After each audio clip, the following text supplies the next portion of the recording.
Una mujer joven con cabello negro corto se despertó, sus ojos azules muy abiertos por la confusión mientras agarraba un teléfono inteligente a su lado. Un joven de cabello verde le preguntó si se había despertado, lo que la llevó a preguntarse sobre su entorno. Una sensación de inquietud se apoderó de ella, una súplica silenciosa para que él no pensara mal de ella, como si sus propios deseos retorcidos estuvieran fuera de control. Esta visión inquietante se presentó. La mujer de cabello negro, ahora adornada con un vibrante disfraz de ídolo, se sentó provocativamente en el regazo del joven peliverde, quien estaba atado e indefenso. La escena estaba enmarcada por una declaración audaz, insinuando la narrativa de un ídolo acosador cuyas acciones eran para él. En marcado contraste con las inquietantes imágenes anteriores, la ídolo Nanami Moko estaba parada en un escenario brillantemente iluminado, su largo cabello oscuro con mechones azules ondeando mientras agradecía a sus admiradores por asistir a su concierto. Se despidió de ellos instándoles a tener cuidado en el viaje de regreso al concierto. Fue evidente en el stand de productos, donde Sirius declaró con orgullo que muchos artículos se agotaron. Un testimonio de la popularidad de Nanami Moko. Más tarde, un joven llamado Sora con cabello castaño rojizo sonrió con satisfacción mientras hojeaba su teléfono reflexionando sobre el concierto. Declaró que fue la mejor actuación en vivo que jamás había presenciado, aunque un pensamiento fugaz cruzó por su mente acerca de desear que Moko usara atuendos más reveladores. Luego notó algo en su teléfono que despertó su interés. Se encontró en una acalorada discusión con un amigo que llevaba gafas y gorra sobre la imagen de Nanami Moko. Su amigo defendió con vehemencia a Moko, afirmando que ella era perfecta tal como era, una ídolo ultraortodoxa pura y linda que actuaba en pequeñas casas de conciertos a pesar de su creciente éxito. Descartó el deseo de Sora por ropa sexy como completamente irrazonable, afirmando que ningún verdadero fan desearía tal cosa. Sora, sin embargo, silenciosamente se enfureció, creyendo que esos otakus sermoneadores simplemente deberían dejar de existir. La discusión continuó mientras Sora explicaba apasionadamente su inquebrantable dedicación a Moko, declarando que su objetivo final era convertirse en el sustento de Moko, un camino que había elegido voluntariamente, incluso si eso significaba sacrificar todas sus posesiones. Su amigo, sin embargo, cuestionó su gasto excesivo en Moko, sugiriendo que debería considerar otros ídolos. Sin que su amigo lo supiera, el teléfono de Sora yacía sobre la mesa, grabando activamente toda su conversación. Más tarde, Sora llegó a casa y anunció su regreso. Su hermana, que estaba de espaldas a él, lo saludó y le pidió que pusiera su ropa en la lavadora. En su habitación, Sora comenzó a guardar sus pertenencias, dándose cuenta de que había sudado bastante durante el concierto. Mientras buscaba, un temor creciente se apoderó de él. Descubrió que faltaba su preciada camiseta Moko, una edición limitada de solo 20, diseñada personalmente por la propia Moko y que costaba 60.000 yenes. Lo peor, lamentó, fue su propio descuido al perder una mercancía tan valiosa. Sora suspiró, decidiendo que no tenía sentido pensar demasiado en la pérdida. Resolvió preguntar con el personal de la casa en vivo al día siguiente. Todavía me imagino a Nanami Moko en el escenario, agradeciendo a sus fans. Estuvo entre la multitud, un mar de entusiastas fans, mientras el ídolo Moko actuaba en un escenario brillantemente iluminado. Un anuncio resonó en el lugar, recordando a aquellos con entradas para el evento privado que hicieran fila para una oportunidad especial para tomar fotografías. Sintió una oleada de frustración y su rostro se contrajo en un puchero. El personal no había contado con su camiseta especial, lo que le obligó a llevar una común. Era una vergüenza, pensó, estar vestido como cualquier otro aficionado corriente. Aún ardiendo en su malestar, habló con su amigo, el personaje subrayado de, sobre las camisetas especiales agotadas.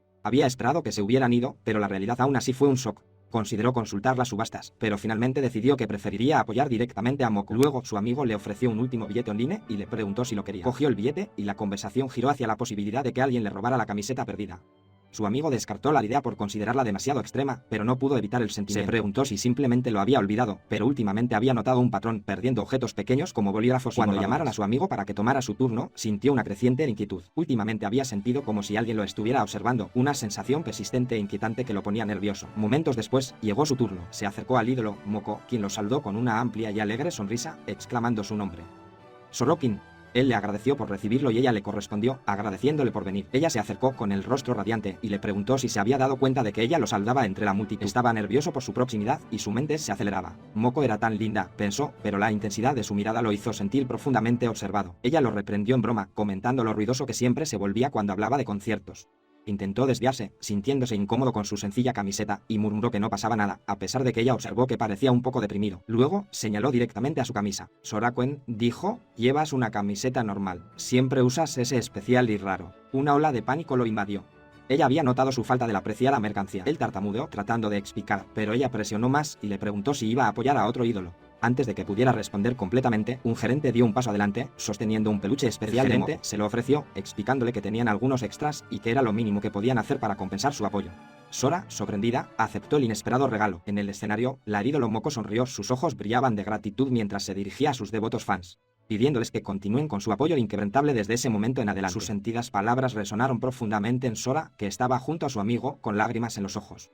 Su amigo le dijo gentilmente que no había necesidad de llorar, mientras Sora, abrumado, declaró que Moko era verdaderamente angelical, sintiéndose tonto por haberse preocupado por una camiseta perdida de edición limitada. Su determinación se fortaleció bajo el cielo nocturno estrellado. Sora prometió internamente apoyar a Moko hasta que actuara en el legendario Budokan. Mientras él y su amigo se alejaban del lugar, el amigo comentó que si bien el gran escenario del día anterior era impresionante, la atmósfera acogedora de los shows en vivo fijos también tenía un encanto único. Su conversación continuó con el amigo de Sora, notando que había habido un aumento en los fanáticos radicales últimamente, y si bien Sora podría ser un Moko otaku señor, cualquiera estaría celoso de cómo lo trataba Moko. Luego le preguntó a Sora qué pensaba hacer con su acosador a pesar de las preocupaciones de su amigo. Sora descartó la idea de un acosador, afirmando con confianza que tenía un corazón tan grande como el de Moko, lo que implica que su devoción lo protegería. Su amigo, aunque todavía algo escéptico, admitió que tal vez todo estaría bien. Luego declaró su intención de tuitear sobre el concierto, queriendo que el mundo supiera sobre el esplendor de Moko. Su amigo le advirtió inmediatamente que tales acciones podrían alimentar el odio de la acosador. Sora hizo una pausa, una expresión de preocupación cruzó su rostro, al darse cuenta de la posible escalada. De repente, sus pensamientos fueron interrumpidos por una preocupación más inmediata. Había perdido su teléfono. Su amigo, Eberte Borrier, sugirió que el acosador podría haberlo tomado, pero Sora rápidamente descartó la idea, creyendo que simplemente lo había olvidado en la casa viva. En ese momento, comenzó un leve zumbido, mientras el teléfono seguía sonando. Su amigo rápidamente identificó su ubicación y le preguntó si no estaba en uno de sus bolsillos o si no estaba en su bolso. Sora, sin embargo, sabía que el sonido no provenía de él. Siguiendo el sonido, miró hacia un edificio cercano. Sus ojos se abrieron con sorpresa al ver a su hermana asomándose desde detrás de una pared sosteniendo su teléfono sonando. Ella se paró frente a él con el rostro marcado por la angustia, agarrando su teléfono perdido. Él le devolvió la mirada. Su expresión era una mezcla de ira e incredulidad mientras ella gritaba, insistiendo en que realmente había habido una acosador. Sin decir una palabra más, se dio vuelta y huyó, agarrando con fuerza el teléfono. Inmediatamente la persiguió, gritándole que se detuviera y le devolviera el dispositivo. Ella demostró ser sorprendentemente rápida, su pequeña figura se alejó con una velocidad inesperada. Él luchó por mantener el ritmo, extendiendo la mano desesperadamente, instándola a aguantar. La persecución terminó abruptamente cuando ella tropezó y cayó al suelo. Él, incapaz de detener su impulso, cayó sobre ella y aterrizó torpemente. Ambos gritaron de dolor por el impacto. Estaban tendidos en el pavimento, con la gorra suelta y descansando a su lado. Levantó la vista con los ojos muy abiertos por la sorpresa, mientras el teléfono yacía tirado. Mientras él se levantaba lentamente, ella miró fijamente algo más allá de él. Su expresión pasó de la sorpresa a la profunda conmoción. Entonces, un solo nombre escapó de sus labios, lleno de una urgencia inesperada.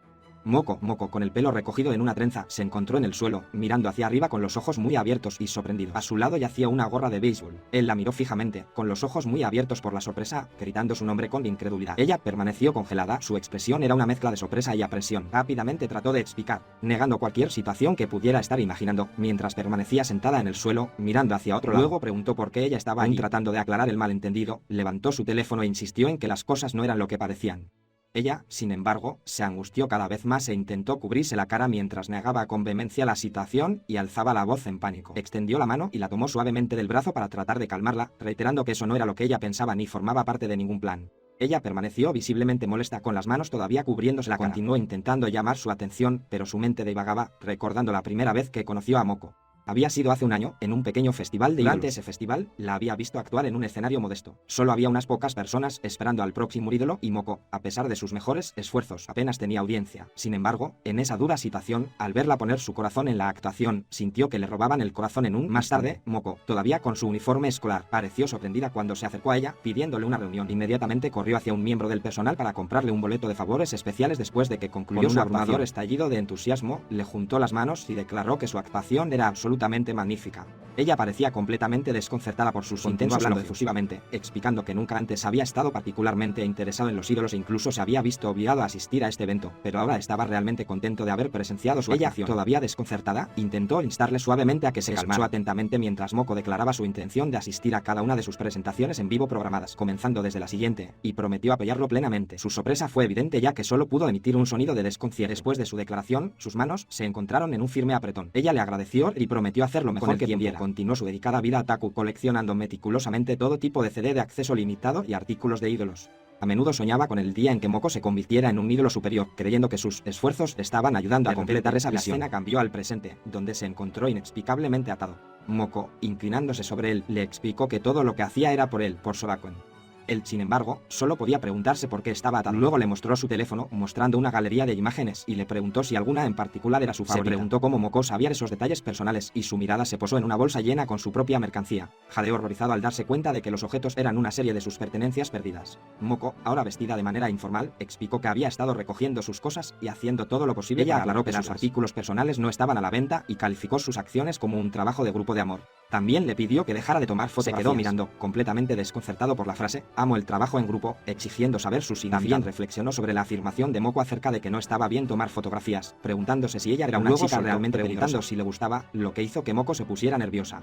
Ella rápidamente lo negó y se disculpó profusamente por el malentendido. En ese momento llegó el gerente, dispuesto a explicar los detalles. El gerente confirmó su papel, afirmando que ella siempre cuidó de Moko, refiriéndose a ella como su hermana pequeña.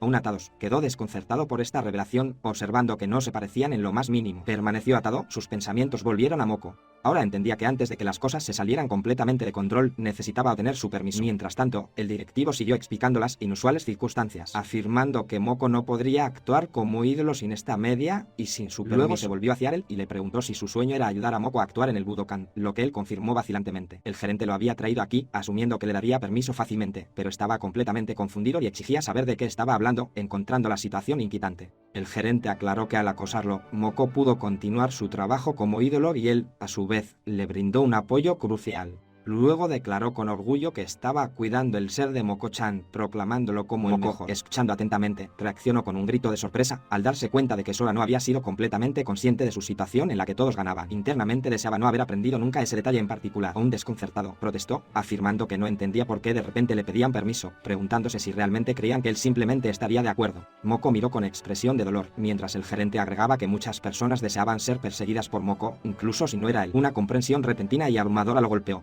No es bueno, miró, sorprendido, cómo Moko se alejaba de él, lo que le llevó a gritar su nombre, Moko-chan. Luego se giró, con lágrimas corriendo por su rostro, confesando que era porque era él. Otras personas simplemente no lo harían, explicó su profunda ansiedad, afirmando que no podía evitar sentirse así si no confirmaba que él la estaba animando exclusivamente. De pie junto a Sora, inmóvil, Moko, con una mezcla de desesperación y convicción, declaró que él era su fan número uno. Ella confesó entre lágrimas que su viaje había sido posible solo porque había conocido a Sora, y que toda su carrera no tendría sentido si él no estuviera allí. Él se quedó mirando con los ojos muy abiertos, mientras sus palabras resonaban en la habitación y una profunda comprensión se apoderó de él. Aclaró que entendía que él no exigiría nada a cambio de los artículos que había recibido, como la camiseta. Luego reveló que él había olvidado su teléfono inteligente en una presentación en vivo y que había considerado copiarle datos. Él se dio la vuelta, exigiendo saber qué acababa de decir. Ella reiteró con calma que era aceptable acosarlo. Él rápidamente la corrigió, afirmando que no se refería al acoso, sino a la idea de copiar datos de su teléfono inteligente, lo que le resultaba inquietante. Admitió que simplemente comprobar algo podría ser aceptable, pero no si eso significaba que ella estaba animando a otra persona. Su inquebrantable creencia de que Moko podría convertirse en un ídolo superior. Comenzó a decir que dejar de ser fanático por tal cosa era un pensamiento incompleto, pero luego agregó que no deseaba competir con la persona que por sus palabras. Moko inmediatamente comenzó a tomar fotografías rápidas con su teléfono inteligente, etiquetándola como su técnica secreta, Super Fast Shooter. Se disculpó, alegando que ya no podía contenerse y declaró con valentía que ahora, como acosadora reconocida oficialmente, todo estaba perfectamente bien. Incluso se preguntó si se trataba de una enfermedad, una condición en la que podría morir si no lograba capturar. Sora parecía completamente angustiada. Moko, sin embargo, levantó la cuerda que había usado para atarlo, con una sonrisa traviesa jugando en sus labios. Ella le dio las gracias y le explicó que, con su consentimiento, ahora podría continuar libremente con sus actividades ociosas y luego reveló casualmente que había grabado toda la conversación y poseía pruebas innegables de su acuerdo. También reflexionó en voz alta sobre la necesidad de encontrar un método para preservar permanentemente sosteniendo una selección de ropa interior masculina. Se preguntó si estas eran las preocupaciones diarias de un ídolo popular. La voz de su hermana le interrumpió sus pensamientos, anunciando que el desayuno estaba parada en la cocina. Le recordó a Moko que era lunes y estaban comiendo tostadas, instándola a que se diera prisa. Moko, sin embargo, parecía dudar sobre la sencilla comida. Una comprensión repentina golpeó a Moko, lo que la hizo levantar dramáticamente un par de ropa interior. Concluyó con certeza que Soraquin probablemente los usaría hoy. Su hermana, imperturbable, simplemente le dijo que desayunara. Mientras tanto, Soraquin caminaba por el pasillo de la escuela con los hombros caídos y un profundo suspiro escapándose de sus labios. Claramente agobiado por algo, se sentó abatido en el suelo reflexionando sobre cómo sin darse cuenta le había dado permiso a Moko para acosarlo por lástima el día anterior. Más tarde, mirando fijamente por la ventana de un salón de clases, se encontró incapaz de concentrarse en sus lecciones, resignado a su situación. Mientras estaba junto a su casillero, su amigo, el hijo de Glass, se acercó a él y gritó su nombre. Soraquin reafirmó internamente su creencia de que los verdaderos fans deberían admirar a los ídolos desde el escenario sin inmiscuirse en sus asuntos privados. El chico de Slash luego le preguntó si planeaba asistir a la actuación de Moko más tarde, a lo que Soraquin confirmó su intención de ir. El hijo de Slash observó que Soraquin había estado inusualmente callado desde ayer y había estado suspirando excesivamente toda la mañana, lo que le llevó a preguntarse si había ocurrido algo significativo. Mientras tanto, Soraquin miró su teléfono, que mostraba mensajes de Anamon. Con una mirada de shock y enojo, el chico de Slash enfrentó a Soraquin, acusándolo de usar una excusa para irse temprano a casa ayer cuando, en realidad, había pasado toda la noche con esa chica. Soraquin reaccionó con sorpresa atónita. Continuó con su furiosa acusación, lamentando que Sora nunca hubiera mencionado encontrar una mujer real y ahora extrañamente no respondía cuando surgió el tema de Moko. Sorikowin intentó intervenir, insistiendo en que Moko era real. Poco convencido, el chico con gafas se burló, cuestionando la realidad de la situación y especulando que Moko podría estar orquestando algo. Mientras Sorikowin intentaba procesar el escepticismo de su amigo, su mente volvió al evento en vivo. Moko, vibrante y enérgica, dominaba el escenario, cantando ante una multitud que lo vitoreaba. Sora Cohen, atrapado en el momento, se unió a los fervientes cánticos de Cyber Fever Tiger Fire, junto a otros fans, instándola a disfrutar la actuación hasta el final. Después de su actuación, Moko agradeció amablemente a todos por asistir, con una sonrisa radiante. Sora Cohen, todavía presente en el evento, la observó mientras un pensamiento se formaba en su mente. Recordó haber visto su habitación ayer y reconoció su naturaleza peculiar, dándose cuenta de que si bien parecía estar actuando como de costumbre, sin duda intentaría algo. Resolvió permanecer alerta, a pesar de su determinación de estar en guardia. Sora Cohen se encontró caminando a casa, reflexionando que nada inusual había ocurrido, incluso durante su partida. De repente, su atención se centró en una foto en su teléfono que los mostraba a él y a Moko en una peculiar pose de fusión. La vista lo sobresaltó, confirmando que el pequeño secuestro de ayer no fue un sueño, sino un hecho real. El chico de Glass, parado cerca, también miró la imagen con expresión desconcertada. De vuelta en su propia casa, Sora Cohen estaba en su habitación, visiblemente angustiado por la reciente revelación. Moko ya estaba allí, sosteniendo casualmente una de sus camisetas. Su presencia era un claro recordatorio de las líneas borrosas entre su vida como fan y su espacio personal. Ella se volvió hacia él, su expresión pensativa, como si contemplara su próximo movimiento. La hermana de Moko levantó una prenda, un par de ropa interior, hacia Sora Cohen, quien retrocedió visiblemente avergonzado. Moko observó la escena que se desarrollaba con una mirada curiosa. Luego lo enfrentó en voz alta, lo que hizo que él se estremeciera e intentara huir. Al verlo, los señaló con un dedo acusador, exigiendo saber por qué estaba siendo tan duro y cuestionando sus acciones. Todavía furiosa, señaló enfáticamente una pila de ropa interior en el suelo, exclamando enojado que había arruinado su agenda al no informarle que había comprado unos nuevos. Sora Cohen se quedó mirando, completamente desconcertado por su acto de racionalizar, insistiendo en que no había ninguna razón para que ella poseyera su ropa interior, ya que no era más que ropa interior. Sin embargo, se dio cuenta de repente cuando miró más de cerca y comprendió que, de hecho, eran de ella. Levantó otro par y reiteró que eran solo ropa interior. Sora Cohen reflexionó internamente que su madre se los había comprado. Mientras tanto, la hermana de Moko, ahora llorosa, usaba una pieza de ropa interior a modo de pañuelo, mientras Moko, observando desde la distancia, se preguntaba si se trataba de la ropa interior. Sorprendió a Sora Cohen y tartamudeó, preguntándose si su madre estaba involucrada. La hermana de Moko simplemente lo miró con expresión ilegible. Luego explicó frenéticamente que, si bien su madre los había comprado, normalmente él compraba los suyos propios, encontrando increíblemente vergonzoso para un estudiante de secundaria que su madre le comprara la ropa interior en su teléfono. Inesperadamente elogió a Sora Cohen por su amabilidad hacia su madre, aparentemente malinterpretando su vergüenza. Se desesperaba internamente, incapaz de creer que su situación mortificante hubiera creado de algún modo una impresión positiva. Derrotado, Sora Cohen se desplomó en el suelo declarando que ya no le importaba lo que pasaría. La hermana de Moko, en un gesto de lo que llamó consideración hacia su madre, declaró que no preguntaría más si él usaba ropa interior nueva. Sin embargo, su tono cambió cuando se volvió hacia él y le planteó una pregunta nueva y directa. ¿Cómo supo de su nueva ropa interior? En ese momento, Sora Cohen se encontró perdido en sus pensamientos, imaginándose junto a su amado ídolo formando un corazón con sus manos. Luego sus pensamientos se dirigieron a la hermana de Moko, desconcertada por su aparente conocimiento de su agenda. Pensó que siempre debía estar en guardia con ella, recordando el shock que sintió cuando ella mencionó su falta de calcetines nuevos, una compra que no había hecho en más de un mes. Reflexionaba sobre esto. Moko se paró frente a él con los pies adornados con calcetines. Declaró que usar las pertenencias de Sora Cohen la llenaba de una sensación de determinación, haciéndola sentir como si pudiera conquistar cualquier desafío. Él, sin embargo, encontró que su explicación para usar su ropa interior era una gran exageración. Luego, con un ligero levantamiento de su falda, Moko reveló la ropa interior con temática de ídolos que usaba, proclamando que se puso la ropa interior de Sora Cohen específicamente para sus presentaciones. La revelación le provocó una sacudida de puro shock, dejándolo sin palabras y cuestionando la extraña realidad que se desarrollaba ante él. Aún aturdido por la revelación, tartamudeó y le preguntó si en realidad se refería a su ropa interior. Rápidamente aclaró que la cantidad total de su ropa interior no había disminuido, implicando una situación más compleja que el simple robo. Con una sonrisa brillante, casi traviesa, Moko levantó un par de ropa interior. Ella le explicó alegremente que había estado tomando su ropa interior usada, empapada con su aroma, y reemplazándola por otra nueva, considerándolo un servicio generoso. No era de extrañar, pensó, que su ropa interior nunca pareciera desgastarse. Se dio cuenta del horror de las acciones de Moko, particularmente de la implicación de que su madre estaba involucrada en la compra de la ropa interior de reemplazo. Recordó haber comprado el par original pensando que el patrón único era de mal gusto, un sentimiento que casi había expresado en voz alta. Justo cuando Sora Cohen luchaba con esta inquietante comprensión, la hermana de Moko apareció abruptamente en su ventana, su voz atravesó la tensión mientras llamaba a Moko, recordándole que ya casi era hora de irse.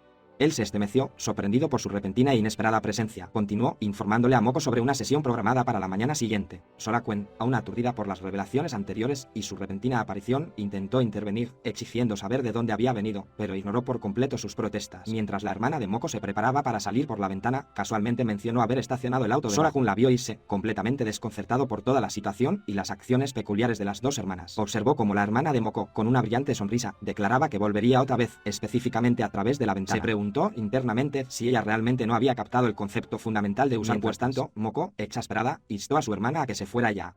Insistió en que sería mejor si su hermana dejara de comprarse su propia ropa interior, citando su devastadoramente pobre sentido de dejado solo en medio de la ropa interior espácida. Se sentó abatido, reflexionando sobre la dura evaluación de Moko. En silencio se preguntó si sus elecciones eran realmente tan Sora, la devota fan de Moko, observó con entusiasmo su transmisión en vivo, que estaba a punto de comenzar. Anticipó verla con su ropa informal favorita, en marcado contraste con su vestimenta habitual, y la idea le pareció emocionante. En la pantalla, Moko, su hermana y el hijo de Glass eran visibles. Cuando comenzó la transmisión, Moko apareció en la pantalla, luciendo visiblemente enfermo. Semanalmente saludaba a su audiencia y preguntaba si todos estaban sanos, una pregunta que parecía irónica dada su propia condición. Retrocediendo en el tiempo hasta la mañana de ese mismo día, Moko estaba participando en una sesión con confianza, sosteniendo una pequeña caja de regalo, mientras un fotógrafo le indicaba que mirara de cierta manera, comentando lo buenas que estaban saliendo las tomas. Luego se dirigió directamente al fotógrafo, mientras el hijo de Glass observaba la sesión desde la distancia. Otro asistente estaba cerca, asegurándose de que todo transcurriera sin problemas. El fotógrafo la elogió y señaló que, en comparación con su última sesión, había logrado poner una expresión mucho mejor en su rostro. El chico de Glass luego se acercó a Moko, aparentemente queriendo hablar con ella. Mientras tanto, Sora sonrió de felicidad, pensando en Moko, su fan número 1. Ella también parecía estar de muy buen humor, habiendo logrado algo significativo. Su amigo, el hijo de Glass, miró sorprendido mientras Sora declaraba, con una sonrisa triunfante, que se había convertido oficialmente en el acosador de Moko. Ahora, con su atuendo informal, observó al chico de Sora y Glass desde una distancia discreta. Ella reflexionó que si bien anteriormente había controlado los movimientos de Sorikoin y sus amigos a través de las redes sociales, había logrado instalar una aplicación de rastreo GPS en el teléfono inteligente de Sorikoin, dándole un medio más directo y constante de monitorear su ubicación. Reflexionó sobre cómo se había desperdiciado el tiempo dedicado a buscar a Sora, pero reconoció que sus métodos de acoso se habían vuelto más avanzados desde que tomó su teléfono inteligente. Luego observó a Sora y a otro niño entrando a una tienda de discos. Su expresión cambió a una de sorpresa y confusión. Se preguntó por qué estaría en una tienda de audio si ella no había publicado ninguna canción. Viéndolo adentro, ella rápidamente entendió su presencia y corrió hacia adelante, desesperada por descubrir de qué CD había venido a revisar. Mientras tanto, dentro de la tienda, Sora y su compañero estaban frente a una exhibición que mostraba a Ruka-san, la popular ídolo giroscópica tercera en el ranking, conocida por su actitud amigable y su físico atractivo, cuyo nuevo lanzamiento ya estaba a la venta. Con horror cuando vio a Sora sosteniendo el CD de Ruka, cuestionando en voz alta qué estaba pasando y por qué estaría interesado en un ídolo corporal tan egoísta. Luego puso una brillante sonrisa en su rostro y anunció su intención de pasar por caja con el CD. Su desesperación era absoluta. Su rostro se contrajo en un grito silencioso mientras se agarraba al estante, rodeado por un aura de conmoción y angustia. En otra parte, el hijo de Glass habló con la hermana de Moko y reconoció su explicación sobre el extraño estado de Moko después de la transmisión en vivo. Pero apremiante por la razón subyacente, él la presionó más, preguntándole por qué pensaba que era aceptable entrar por la ventana como si fuera normal, especialmente teniendo en cuenta la intrusión anterior, incluso si la cerradura había sido abierta. En forma de chibi, replicó, preguntándole si no debería sugerirle que fuera primero al hospital antes de pedir explicaciones, punto con el que él estuvo de acuerdo en silencio. La hermana de Moko, sosteniendo un objeto parecido a una máscara, al chico de Glass qué especialista sería el adecuado para un caso determinado. Él reconoció su pregunta sumido en sus pensamientos. Luego se sentó en la cama, alejándose de él, mientras él se inclinaba sobre Moko, que estaba dormida, llamándola por su nombre con preocupación. Mientras tanto, Moko, todavía dormida, estuvo plagado de agitación interna. Su mente se obsesionó con la naturaleza transitoria de los sentimientos humanos, un concepto que no encontraba útil en su actual estado de angustia. La hermana de Moko le explicó al chico de Glass que el extraño comportamiento de Moko comenzó después de que completó su rutina diaria de acoso, lo que implica que era una parte normal de su día. Sin embargo, estaba preocupada por el estado de Moko desde esa noche, preguntándole si había sucedido algo especial esa noche, pero ella insistió en que no ocurrió nada fuera de lo común, solo admitió que fue a comprar un CD con tag. En otra parte, Sora, sosteniendo un CD del ídolo Ruka, de repente se dio cuenta con una sacudida de que Moko podría haberlo visto comprándolo. Moko yacía en su cama, visiblemente angustiada, mientras Sora estaba cerca, con expresión marcada por la preocupación.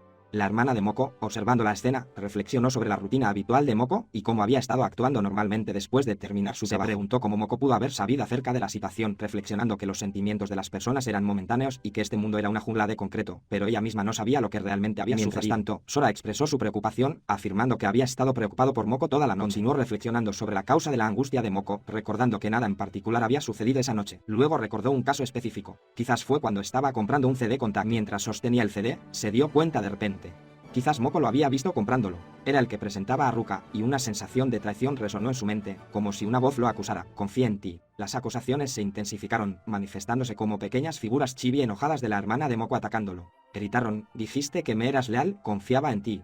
Dejándolo abrumado y gritando de angustia. El implacable asalto continuó, con las figuras chibi declarando que las hermanas no eran más que un montón de pechos pequeños, y que él también contaba a la hermana de Moko en esa categoría.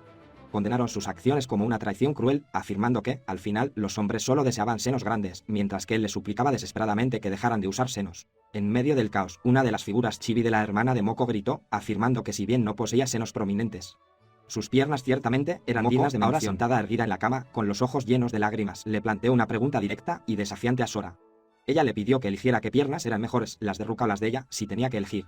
Sora, todavía de pie, parecía completamente desconcertada por la inesperada pregunta, mientras que la hermana de Moko seguía llorando en forma de chibi. Internamente entró en pánico, preguntándose por qué le obligaban a decir algo así tan de repente. Después de un momento de vacilación, de mala gana ofreció su respuesta, sugiriendo, creo que las piernas de Moko-chan. La hermana de Moko, observando la interacción con una expresión severa, le advirtió a Moko que no se emocionara demasiado. A pesar de la advertencia, Moko sonrió con felicidad desenfrenada y su rostro enrojeció de alegría. La hermana de Moko, ahora en forma chibi, observó la repentina oleada de felicidad de Moko. Reflexionó internamente, reconociendo que el estado de ánimo de Moko se había mejorado considerablemente, pero persistía un sentimiento persistente de que todavía faltaba algo en la situación. Ella siseó, diciéndole a Moko que dejara de empeorar las cosas. Ella cuestionó si Moko realmente creía que Ku-chan no la traicionaría, solo porque cumplía con sus preferencias. Su exasperación era clara, exclamó la hermana de Moko con frustración. Moko, luciendo completamente sorprendida, preguntó si realmente pensaba eso. Respuesta, Sora se acercó a Moko, declarando con fervor que nunca la traicionaría, prometiendo ser siempre leal como antes. Moko, nervioso por su repentina proximidad, se preguntó acerca de este intenso espíritu de lucha que estaba mostrando. Moko, con un brillo decidido en sus ojos, anunció que había llegado el momento de la honesta declaración de amor de Kuquin.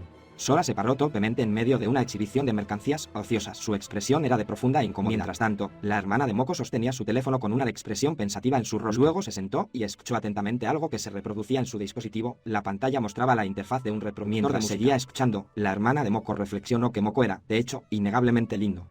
Sora, de pie frente a Moko, comenzó a hablar, sus palabras inicialmente confusas. Moko, ansioso, lo instó a hablar más alto, queriendo escucharlo declarar su amor por la chica que realmente me gusta, que finalmente encontré el tipo de princesa adecuado. Luego gritó su apasionada declaración, proclamando su amor por la persona que más amo en todo el mundo. La hermana de Moko, todavía escuchando atentamente, lo instó a hablar más alto, queriendo escuchar acerca de quien se quedará conmigo para siempre. Con lágrimas corriendo por su rostro, Sora gritó, te amo.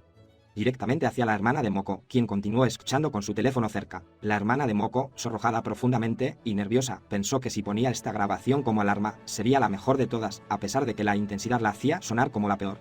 Notó el espíritu de lucha que Sora había mostrado.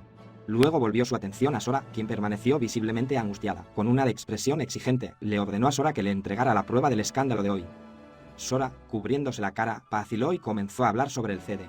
Luego mencionó a su amigo Take, a quien se vio con el asistente hablando sobre los CD de edición limitada, señalando que estaban limitados a 3 por persona, a pesar de que la tienda vendía 4 tipos. Ella le escuchó atentamente mientras Sora confirmaba su declaración. Una leve sonrisa apareció en sus labios mientras procesaba sus palabras. Por un breve momento, pareció que el malentendido de Moko se había resuelto y el caso se había cerrado. Sin embargo, persistía un pensamiento silencioso. Esa no era la mía. Sugerir la verdad sería, sin embargo, difícil de alcanzar. La resolución duró poco. Estaba de pie junto a Moko, quien miraba con expresión perpleja, mientras sostenía un teléfono, preguntándose si el mensaje mostrado era de Take. La implicación era clara, el tema del CD Idol estaba lejos de terminar. Agarró su propio teléfono, con una expresión de creciente desesperación en su rostro. La pantalla reveló mensajes de Take, preguntando sobre su disponibilidad para un concierto en vivo con Ruka Tomorrow a las 5 p.m. en Shibuya, ofreciéndose incluso a compartir notas si asistía. Sora se lamentó internamente de haberse sentido obligado a ir a la presentación en vivo. Mientras lidiaba con esta nueva situación, la hermana de Moko mantuvo su mirada severa, mientras que la propia Moko lo observaba con expresión preocupada, ambos esperando su explicación. Sus ojos se abrieron en estado de shock e instintivamente se tapó la boca. Una comprensión repentina y dramática se le ocurrió. Una misteriosa figura encapuchada, con el rostro parcialmente oscurecido, se paró frente a Sora, que estaba absorto en su teléfono. Ella le advirtió que le sobrevendría una desgracia si no le daba detalles al respecto. Mientras tanto, el hijo de Glass y otros estudiantes fueron vistos al fondo, aparentemente ajenos al extraño intercambio. Reaccionó con sorpresa, exigiendo saber si sus preciosos DVD de Nanami Moko realmente estallarían en el aire. Ella declaró con confianza que asumiría la responsabilidad y los cambiaría por DVD de nueva edición, mostrando varias copias como prueba. A pesar de sus garantías, él todavía luchaba por comprender la situación, mientras ella afirmaba con calma que el mundo funcionaba de manera misteriosa y que él no debía preocuparse, incluso si sus objetos desaparecieran. Un desconcertado, murmuró sobre sus planes de asistir a una actuación en vivo. La figura encapuchada, ahora de pie junto a una pequeña mesa cargada de artículos, escuchaba atentamente. Luego la interrogó, preguntándole si era realmente aceptable que los artículos que había comprado fueran destruidos y si no tenían ningún valor sentimental para ella. Rechazó con vehemencia su solicitud implícita y declaró que no aprobará. Explicó que ya había reemplazado la mayoría de sus pertenencias, incluida una camisa y ropa interior, por otras nuevas, dando a entender que no había perdido nada de valor personal. Reiteró su demanda, instruyéndole que no fuera a la presentación en vivo de Ruka y que regresara directamente a casa, preguntándole qué más podría querer una persona. Él consideraba sus palabras. Ella se preguntó internamente si Kun no querría satisfacerse con ella en casa o si simplemente no querría verla. Continuó su monólogo interno, cuestionándose si una chica normal haría tal cosa, y luego declaró que esa era la esencia del corazón de una doncella, pidiéndose a sí misma dejar de intentar representar a todas las doncellas del mundo. Luego le dijo sin rodeos que Kukin era realmente inútil si no intentaba comprender el corazón de una chica, y añadió que si todas las chicas del mundo fueran como ella, eso le parecería algo bueno. Ella reaccionó con un grito ahogado de sorpresa. Luego le preguntó qué tipo de imagen tenía de los estudiantes de secundaria, sugiriendo que normalmente decían algo como «quiero una novia». Sus palabras la dejaron atónita cuando pareció darse cuenta. Aún aturdida por la declaración anterior de Sora, ella le preguntó si realmente se quedaría soltero para siempre para apoyarla. Internamente, Sora consideró la idea de apoyarla toda la vida, pero admitió que parecía una mala idea. Luego él respondió, explicando que si ella pensara en ello, nadie querría un otaku que fuera una carga o entristeciera a sus padres. Él apreció su sentimiento pero la instó a tomar su vida en serio. Su franqueza dejó a Moko momentáneamente aturdido. Sus pensamientos se dirigieron a un futuro en el que tendría una novia que animaría a Moko junto a él y encontraría alegría en su entusiasmo compartido. Incluso se imaginó casarse y tener hijos que también se unirían a animar a Moko, concluyendo que esa vida sería maravillosa. Con una brillante sonrisa, declaró su intención de encontrar a alguien que animara a Moko con él. Moko, todavía con su disfraz encapuchado, pareció sorprendida pero luego le devolvió la sonrisa y aceptó animarlo en su esfuerzo. Ella lo vio alejarse y su expresión pasó de la sorpresa a una suave sonrisa, antes de que ella levantara una mano para despedirse mientras él se marchaba. Después, Moko jadeó consternado al darse cuenta de que Sora realmente se había despado. Ella lamentó saber que esto sucedería si él fuera a la presentación en vivo. Mientras tanto, Sora caminó con Take, discutiendo la próxima presentación en vivo y confirmando que estaría allí cuando comenzara. De regreso a casa, la hermana de Moko entabló una conversación con Sora sobre la música de Moko, señalando un momento particularmente lindo en un video musical y notando la dificultad de una melodía específica. Ella le mostró con orgullo su camiseta, proclamando que era la camiseta de Moko de Cocoon, mientras Sora la reconocía, pensando en las seguidoras femeninas de Moko. Luego, se imaginó enamorándose, antes de centrarse en la base de fans de Moko. Observó que el 90% de los fans de Moko eran hombres, en contraste con Ruka, quien, como modelo, atraía a muchas fans femeninas. Concluyó que Moko necesitaba más fans femeninas para realmente llegar a la cima. Mientras Sora caminaba sola, una estudiante con uniforme escolar repentinamente le pisó el pie para llamar su atención. Ella se disculpó por la intrusión y cortésmente le pidió cooperación con la encuesta. Sora miró hacia arriba, sorprendido por el encuentro. Se reveló que la estudiante, que estaba realizando una encuesta dirigida a estudiantes de secundaria, era la hermana mayor de Moko. Se encontró en una situación incómoda como hermana mayor de Moko. Todavía en su uniforme escolar sugirió que fueran a algún lugar notando la abundancia de artículos. Él sintió que se sonrojaba pensando que su sugerencia de alguna manera le convenía. Luego señaló con decisión declarando que el lugar elegido se veía bien. El lugar que ella indicó era un traje de corazón de hotel, traje de corazón. Ella le ofreció con calma que él podría tomar un descanso allí mientras respondía sus preguntas, una propuesta que le pareció una distracción. Sora intentó desesperadamente escapar, insistiendo en que tenía otros planes y suplicando que lo disculparan. Sin embargo, ella lo agarró con firmeza, asegurándole que solo le tomaría unos minutos hacerle un par de preguntas. Protestó con vehemencia, declarando que un par de minutos en un lugar así le parecerían una eternidad. Continuó su frenética resistencia, cuestionando qué pasaría si entraran juntos al establecimiento. Con una expresión sombría, ella le preguntó sobre sus implicaciones de que algo sucediera, luego rápidamente descartó sus preocupaciones, afirmando que no sucedería absolutamente nada. Ella se rió de sus preocupaciones y le dijo que dejara de hablar como si entendiera la situación. Luego le preguntó si no podía simplemente detenerse si él no quería continuar, pero ella respondió que no era tan simple. Ella explicó su determinación inquebrantable y afirmó que no podía rechazar la solicitud de Moko-chan porque era muy linda cuando pedía ayuda. Ella reveló que incluso había pedido prestado un uniforme escolar específicamente para distraerlo creyendo que era un plan sencillo. Sora la miró fijamente mientras procesaba sus palabras, mientras admitía que a pesar de su percepción ella había tratado de resistir la solicitud y confesó poseer un lado obstinado. Especialmente cuando Moko-chan le había pedido ayuda con tanta seriedad. La hermana mayor de Moko, con expresión feroz, declaró que no permitiría que su estúpida hermana asistiera al evento en vivo, prometiendo detenerla. Sora, atrapado en la escalada del conflicto, se encontró esquivándola mientras ella ahora empuñaba una pistola paralizante. Se preguntó por qué siempre terminaba en situaciones así cuando intentaba ver a un ídolo, sintiendo una sensación de déjà vu al reconocer el arma peligrosa. Ella bloqueó su camino, proclamando severamente que no podía pasar. Cerca, Moko yacía en el suelo, aparentemente golpeada, agarrando un objeto grande y redondo, mientras su hermana se refería a ella como la jefa. La escena cambió abruptamente, con la hermana mayor de Sora y Moko ahora frente a dos agentes de policía que cuestionaron su permiso para un puesto improvisado. Parecía completamente desconcertado por el repentino giro de los acontecimientos. Continuaba la extraña confrontación, la hermana mayor de Moko lo empujó, advirtiéndole del peligro, mientras Moko, sosteniendo lo que parecía ser un gran globo desinflado, se disculpaba profusamente y prometía limpiar el desastre. Observando a Moko en el suelo, rodeado por los agentes de policía preocupados, Sora se dio cuenta de que sus elaborados planes eran completamente aprovechando una oportunidad en medio del caos. Se liberó y corrió hacia la casa viva, cuya entrada ahora era visible a la vuelta de la esquina. Maldijo a su oponente por el tiempo perdido, decidido a alcanzar su objetivo. Pero su fuga duró poco. La hermana mayor de Moko, junto a Moko, lo confrontó una vez más. La hermana afirmó firmemente que no lo dejarían ir, mientras que Moko tenía una expresión sorprendentemente esperanzada. De total frustración cuando la hermana mayor de Moko una vez más lo detuvo. Sus esperanzas de llegar al evento en vivo disminuyeron. Se desplomó en el suelo, completamente derrotado, solo para mirar hacia arriba y ver una pantalla que muestra el mensaje aplastante: este evento ha terminado. Moko, de pie a su lado, confirmó que el evento en vivo había terminado. Desvió la mirada, con el ceño ligeramente fruncido, mientras Moko lo miraba con una sonrisa amable y cómplice. Luego le preguntó a Moko por qué parecía tan abatida, cuestionando la profundidad de su admiración por Ruka. Ella miró hacia abajo, su expresión era sombría. Moko explicó que sus fuertes sentimientos surgieron del trabajo de Ruka como modelo, reconociendo que Ruka no tenía muchas fans femeninas. Levantó una revista en la que aparecía Ruka, enfatizando su punto. Sora se preguntó si los esfuerzos de Ruka estaban destinados a él, mientras Moko continuaba detallando el arduo trabajo y las diversas actividades de Ruka. Luego confesó su deseo de ver a Moko brillar como un ídolo. Admitiendo que por eso había intentado asistir a la presentación en vivo de Moko, le expresó su gratitud, pero le preguntó qué esperaba que hiciera ahora. Con una sonrisa radiante y decidida, Moko declaró que hacerlo feliz era su trabajo. Su franqueza los sorprendió cuando le explicó su ambición de trabajar aún más duro y convertirse en un ídolo adorado tanto por niños como por niñas. Ella se inclinó más cerca, su rostro enrojecido con una sonrisa feliz y confiada, y le pidió que solo la mirara. Retrocedió levemente. Aturdido por su audaz declaración, de repente se dio cuenta de que el Moko normal era, de hecho, todavía un ídolo. Mientras tanto, Ruka terminó su trabajo y agradeció a su personal por sus esfuerzos. Su asistente le indicó que esperara mientras él recuperaba el auto, a lo que ella accedió alegremente. Ruka, ahora afuera, se tambaleó ligeramente, lo que provocó que su asistente le preguntara si estaba borracha. Sin inmutarse por la reacción nerviosa de Sora, se acercó más. Su mirada inquebrantable mientras reiteraba su determinación de convertirse en una ídolo alimentada por su admiración por Ruka. Sora, abrumada por su intensidad y proximidad, instintivamente trató de crear distancia entre ellos. Mientras tanto, Ruka, que acababa de salir, recibiste un mensaje o llamada inesperado que mencionaba a Moko. Su expresión cambió a una de sorpresa y preocupación mientras procesaba la información. Una mujer joven, con el cabello oscuro cayendo sobre sus hombros, comenzó a vestirse, poniéndose una blusa a cuadros. Sus pensamientos se dirigieron a Sorakuen, preguntándose por qué no había asistido a la fiesta mientras continuaba ajustándose la ropa y subiéndose la falda a cuadros. Su mente se detuvo en Sorakuen, cuestionando quién había sido la chica que lo acompañaba y si esa persona siempre había sido parte de su habitación. Reflexionó sobre una promesa que Sorakuen había hecho, afirmando que no permitiría que la olvidara.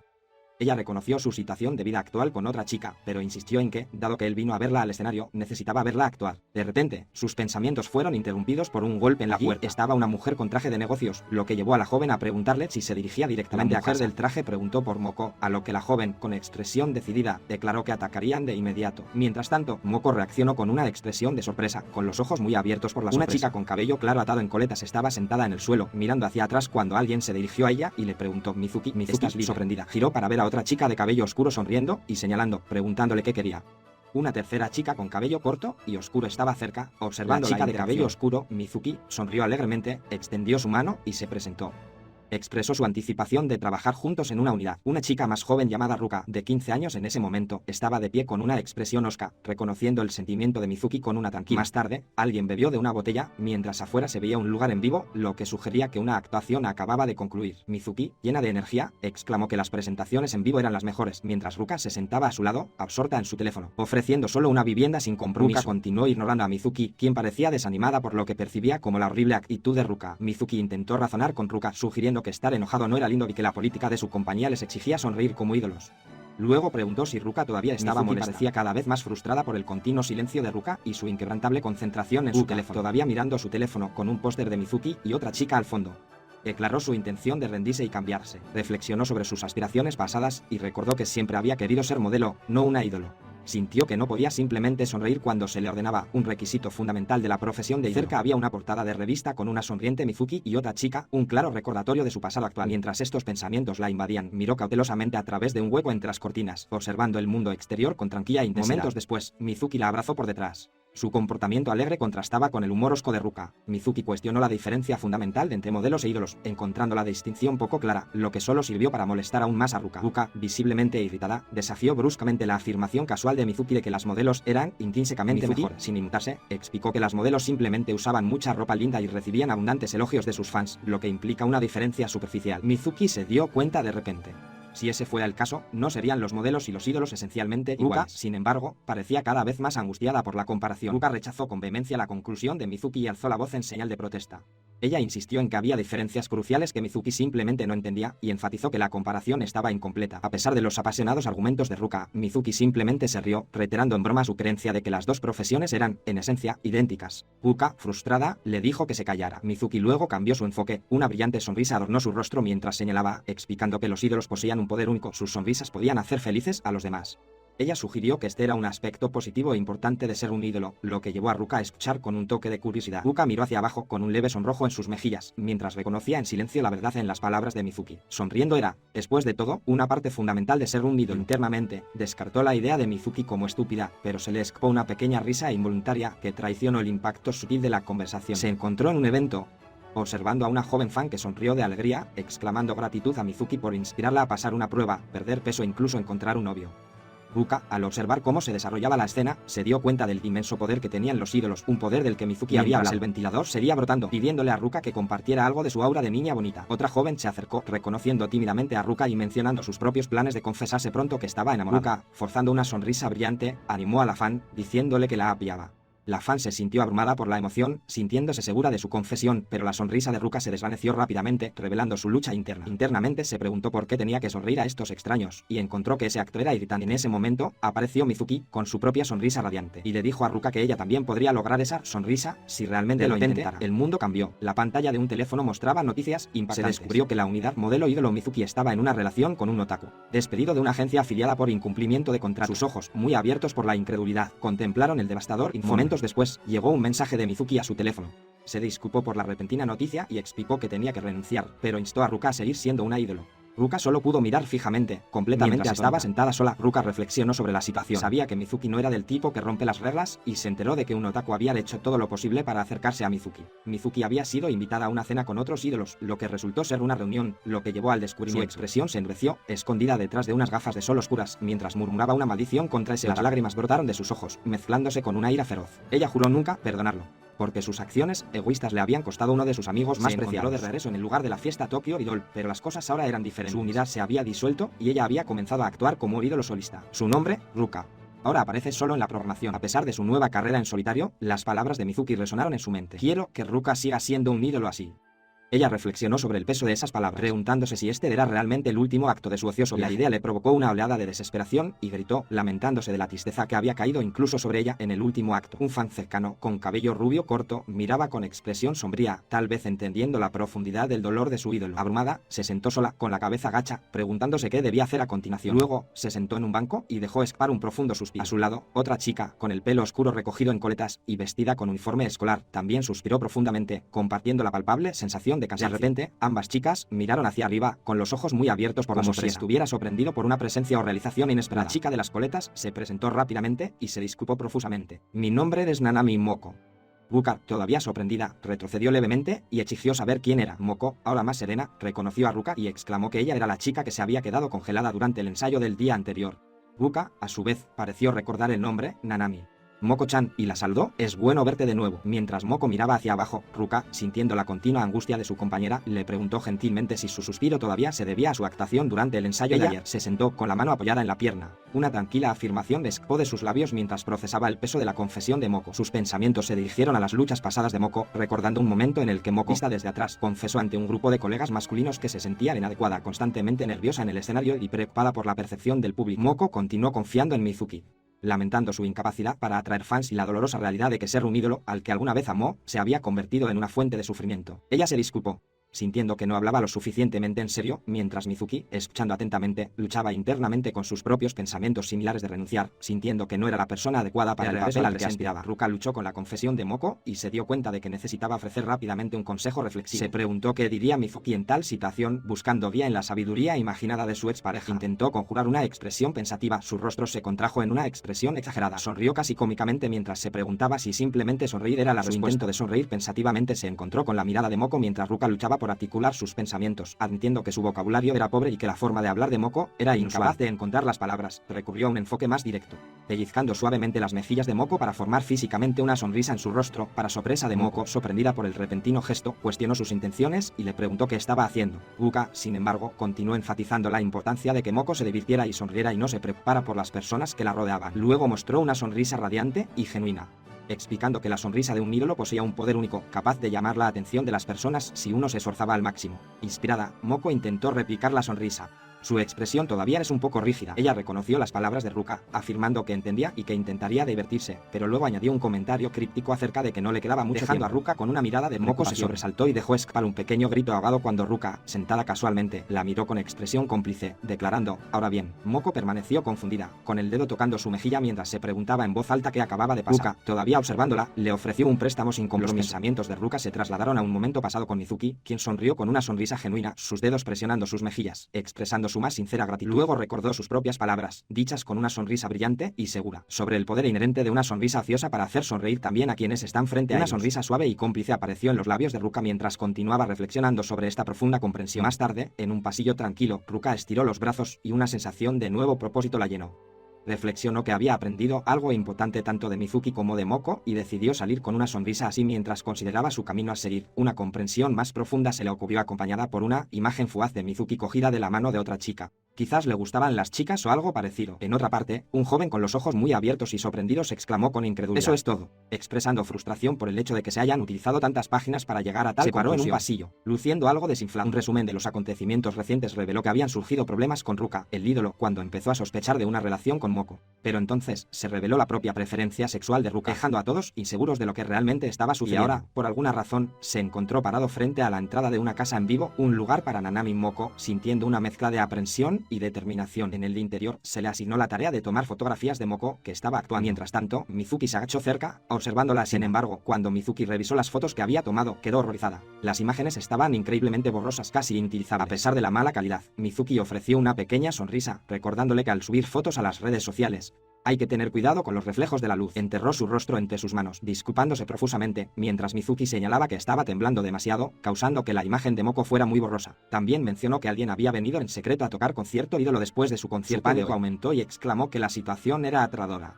Le preocupaba que miles de seguidores de Ruka no solo vieran sus terribles fotos, sino que también lo estuvieran mirando a él, no a las fotos en sí. Mizuki trató de calmarlo, asegurándole que conocía a algunos miembros del personal, por lo que probablemente ella encontró exagerada su reacción extrema ante una simple foto, pero también cuestionó si era realmente apropiado que él, un otaku solitario, simplemente entrara en un lugar así. Luego su tono cambió, volviéndose más directo cuando preguntó si él y Moko estaban saliendo. Ella le advirtió que si él estaba haciendo algo así, como otaku, debería conocer las consecuencias.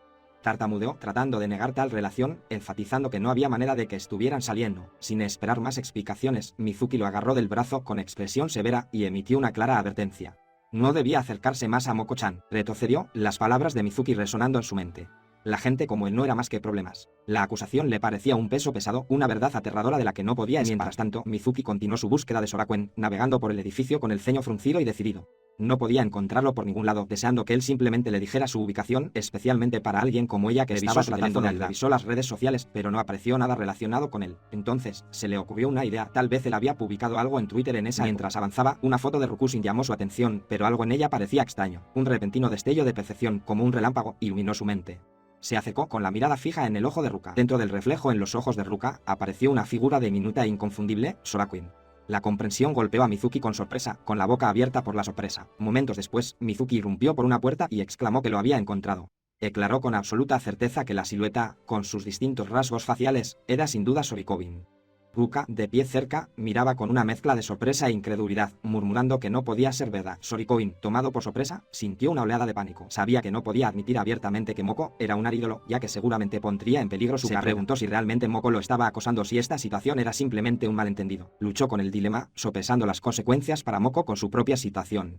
La balanza de su conflicto interno se inclinó precariamente y cada lado exigió consideración. Dirigiéndose a Ruka, trató de explicarle, afirmando que había ciertas circunstancias en juego, pero sus palabras se apagaron, incapaz de articular completamente la compleja situación. Su explicación incompleta solo alimentó la frustración de Ruka. Su rostro se contrajo de ira, sus puños apretados con fuerza, dejando claro que estaba realmente furiosa. Su rabia aún ardía, y Ruka exigió saber los detalles del incidente de la cuchara, preguntando al protagonista a qué sabía y por qué no se lo había contado.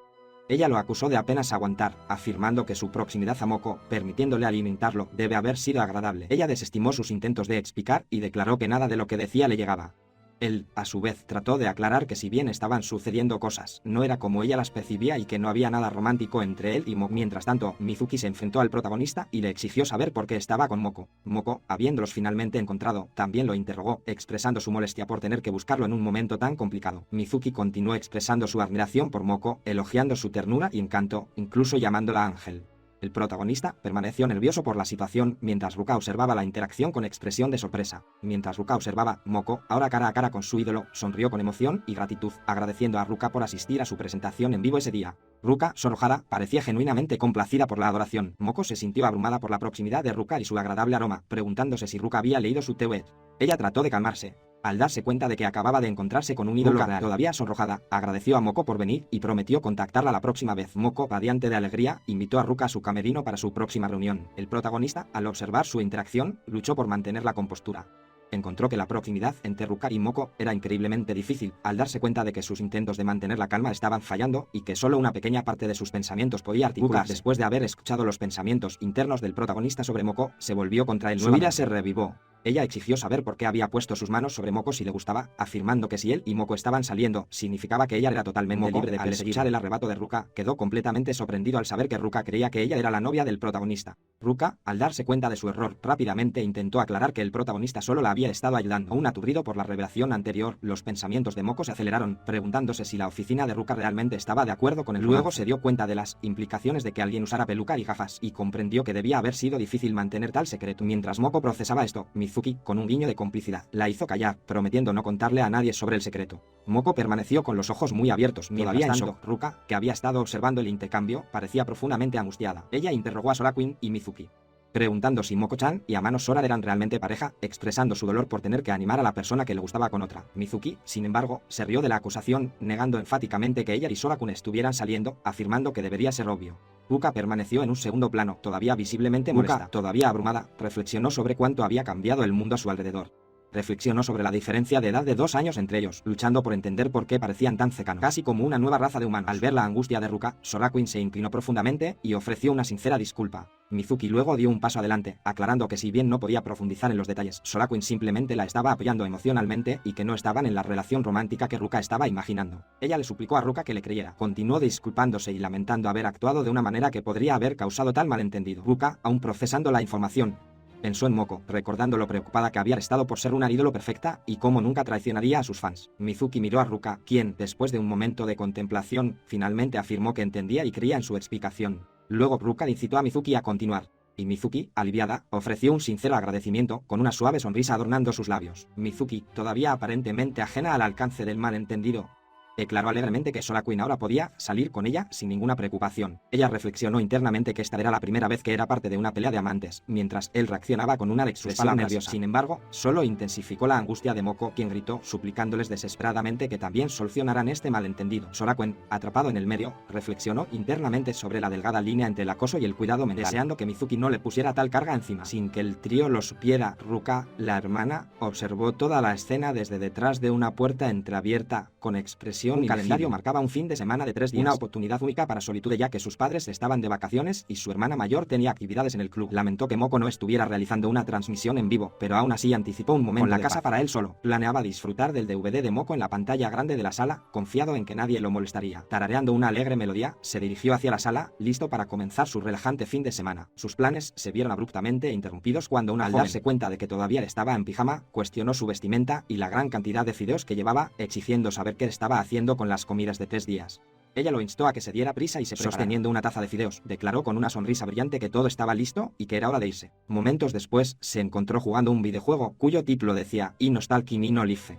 Si cubres un ojo, el aura de un ídolo desaparece, mientras murmuraba para que alguien se detuviera. Mientras tanto, una mujer con cabello largo y oscuro se dirigió a la multitud a través de un megáfono, anunciando que era un día soleado bendecido con un clima verdaderamente maravilloso. Moderando la 58ª batalla de acosadores número 1, preguntó a la multitud reunida si había alguna objeción al procedimiento, dando a entender que no podían evitarlo acechar accidentalmente a alguien. La multitud respondió con un rotundo, sin objeciones. En medio del evento, el joven de antes se encontró atado a la entusiasta joven con una cuerda. Él gritó confundido, preguntando qué estaba pasando y quién era ella, mientras ella cantaba apasionadamente, sin acecho, sin vida. La joven, al escuchar su confusión, se volvió hacia él con una mirada de total sorpresa y le preguntó si realmente no conocía a Soraka. Él, sin embargo, permaneció desconcertado, preguntándose internamente si ella era realmente tan famosa, admitiendo que no tenía idea de quién era. Continuó su explicación, detallando la historia de un acosador legendario que había perseguido su objetivo durante más de 5 décadas, manteniendo su entrenamiento diario, incluso después de la edad de casarse, convirtiéndose finalmente en la cima indiscutible del mundo de las medias. El joven atado a su lado escuchó completamente perplejo. Luego reveló que este formidable individuo era el presidente de la Sociedad Nacional Japonesa de Medias, o Sociedad ST, para abreviar. El joven, todavía atado, reaccionó con sorpresa ante la sola idea de tal organización, mientras una mujer de rostro severo confirmó que ese era efectivamente su objetivo. La mujer de rostro severo, ahora identificada como Yufui, se presentó como presidenta y señaló que algunos se referían respetuosamente a ella como maestra, aunque reflexionó si simplemente presidenta no sería suficiente. La expresión de Yufui se oscureció, su ira estalló cuando la chica se dirigió a ella casualmente como Ye-san, expresando entusiasmo por trabajar juntos sin utilizar los honoríficos de presidente o maestro. El joven atado observó la creciente tensión. Sin inmutarse por la reacción de Yufui, la niña continuó elogiando a Moko y refiriéndose a ella como Cíclope, reconociéndola como la misteriosa recién llegada que había ganado el torneo del año anterior a pesar de ser su primera vez. El joven quedó completamente desconcertado. Yufui luego preguntó por qué la chica, que había declarado su retiro después de su victoria, ahora regresaba. La niña admitió que se había vuelto demasiado confiada, tal vez incluso fue descubierta por su presa durante un año entero, y recientemente, 2 personas la habían descubierto. Llegó a la conclusión de que simplemente era demasiado inexperta. Con determinación renovada, la chica declaró su intención de volver a participar en el torneo para perfeccionar sus habilidades de acecho, afirmando que su poder de acecho actual era de 30.000. El joven, todavía atado, solo podía mirar con incredulidad el extraño concepto de un poder tan mensurable. Yufui animó a la niña, llamándola Cíclope, a luchar por la victoria una vez más, revelando su formidable poder de acecho de 530.000. Abrumado por lo absurdo de la conversación, el joven intentó escabullirse silenciosamente, dándose cuenta de que no podía seguir el ritmo de su extraño mundo. De repente, la chica se volvió hacia él con los ojos brillando de entusiasmo, llamándolo Sorakune, instándolo a hacer lo mejor que pudieran juntos. Estaba completamente nervioso al darse cuenta de que no había sido parte de la conversación. Aún atado a ella, cuestionó su desesperación, sintiendo que había muchas cosas mal en su declaración. Ella, sin embargo, respondió con confianza que no había ningún problema, porque donde quiera que estuviera Sorakun, ella estaría. Todavía estaba pensando en escapar, específicamente para asistir a otro evento en vivo de Idol. Su captor lo miró con una mezcla de sorpresa e incredulidad, preguntándose si realmente albergaba esos pensamientos. Ella lo tranquilizó diciéndole que no iría a ningún lado, y que tenerlo a su lado era como tener 100 fans. Él todavía estaba obligado y luego cuestionó su necesidad de ganar el torneo si ya había sido vencedora el año pasado, sugiriendo que debería ser una hazaña fácil. Aclaró que su victoria el año pasado no fue por un margen significativo y enfatizó su necesidad de aumentar su poder de almacenamiento. Luego señaló a un formidable competidor cercano. Una chica con numerosos piercings, cuyo poder de acecho exhibido registró la asombrosa cifra de 28.000. Quedó completamente sorprendido al saber que este competidor, conocido como Piercing-san, era un prodigio cuya especialidad consistía en escuchar a escondidas y registrar meticulosamente cada sílaba que hablaba su objetivo.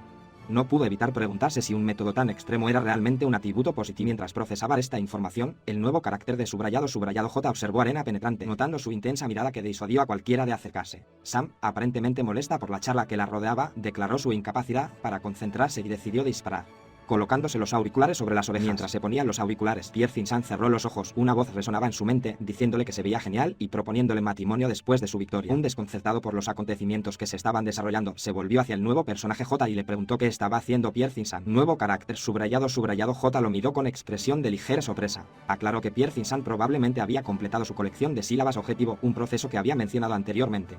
Parecía que la competidora finalmente había logrado su comentarista, identificado como comentator Cyclops, explicó que Piercing-san había creado una canción Target Yoiz, utilizando los fragmentos de sonido recopilados con la intención de servir como un impulso mental. Sin embargo, encontró que el nombre Target Yoiz era terrible. Mientras sonaba la canción, Piercing-san cayó de rodillas, abrumada, declarando su amor. El comentarista observó que a pesar de su apariencia intimidante, Piercing-san era en realidad bastante pura y la canción de amor tuvo un efecto opuesto inesperado, proporcionándole un poderoso impulso mental. Todavía estaba recuperándose de su propia canción cuando una voz familiar cortó el aire, burlándose de su apariencia y preguntándole si había ganado peso. Fue Moko, quien luego declaró que no se trataba de una reunión de estudiantes de secundaria. Enfurecido, le gritó al bastardo tuerto: afirmando que podía escuchar todo lo que Moko decía. El asalto verbal fue seguido inmediatamente por uno físico cuando Moko se abalanzó, agarró a San y le exigió que escuchara un clip de voz. Pierre Cinsin luchó, gritándole a Moko que la dejara de lado, mientras Moko elogiaba el increíble clip de voz. Luchando, Pierre Cinsin intentó alejar a Moko, cuestionando su comportamiento y declarando que no tenía intención de acercarse. Ella insistió en que la muestra de voz que tenía Moko era suya. Moko, sin embargo, se aferró a Sora Quen, quien quedó atrapado en el medio, luciendo desconcertado. Moko, manteniendo su agarre, le aconsejó con calma a Pierre Cinsin que se calmara, advirtiéndole que quedaría atrapada en el ritmo de Ciclops si no lo hacía. Pierre Cinsin lo fulminó con la mirada, todavía mientras continuaba el revuelo, una nueva competidora entró en escena, Lanmine, una chica con una presencia imponente y un poder de acecho de 27.000. Fue identificada como Trichofajik Lanmine-san, un término que dejó a Sora Quen completamente confundido. Moko, dirigiéndose ahora a Lanmine, expresó su pensamiento inicial de que ella y Pierre Cinsin serían los únicos ganadores este año. Sin embargo, admitió que con un ojo, el Cíclope-san también presente, la competencia sería diferente, insinuando una nueva estrategia. Lanmine, observando la confusión de Sora Quen, le preguntó si realmente no sabía qué era la tricofagia. Él admitió su ignorancia, lo que la llevó a dar más detalles. Explicó que tricofagia era el término académico para referirse al consumo de cabello, un concepto normalmente desconocido para la mayoría de las personas. Para ilustrar, Lanmine luego sacó un mechón de cabello de su conejito y, con una intensidad inquietante, se lo metió en la boca. Sora Quen observó con horror cómo Lanmine continuaba masticando, haciendo ruidos confusos, y declaró que al absorber los extractos en su cuerpo, ella podría revelar su verdadera fuerza. Esta exhibición provocó que San se atrantara, quejándose de que el cabello estaba pegado a su úvula, mientras Sora Quen, completamente disgustado, se preguntó en voz alta si existía alguna gente respetable en este mundo. Podía comprender la situación y expresaba total incredulidad de que Lanmine pudiera esperar terminar la competencia con un método tan extraño. Sin embargo, la propia Lanmine permaneció imperturbable, con una sonrisa confiada adornando sus labios mientras declaraba su victoria. Mientras la inquietante revelación persistía, Yuzu intentó desesperadamente restablecer el orden, pidiendo a todos que se callaran y recordándoles que ya les había pedido que lo hicieran repetidamente. Moko y Pierre Cinsin estaban cerca, observando la caótica escena. Su frustración aumentó cuando se dio cuenta de que ni siquiera podía comenzar a explicar las reglas en medio del pandemonio en curso, lamentando que se sentía nada más que un personaje de fondo en el drama que se desarrollaba. Sora Quen y Moko continuaron reaccionando ante las extrañas circunstancias. Una joven de cabello rubio corto, con el rostro contorsionado en un gruñido furioso, se lanzó por el aire, apuntando una poderosa patada a un joven de cabello oscuro. Ella gritó para que se pudriera en el infierno, pero él esquivó hábilmente el asalto, provocando que ella se estrellara contra un edificio cercano con un fuerte ruido sonoro.